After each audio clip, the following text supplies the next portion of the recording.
Hello friends, I hope you are doing well.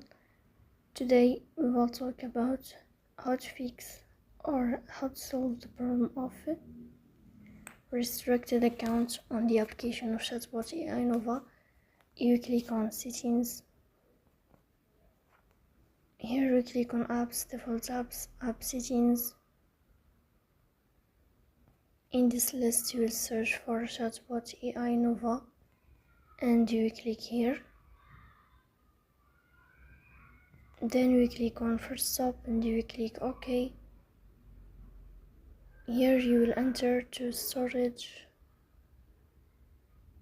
Then we click on clear cache. Here we go to Play Store. You will search for Chatbot AI Nova. Here you will uninstall your app and you will install it again. So please don't forget to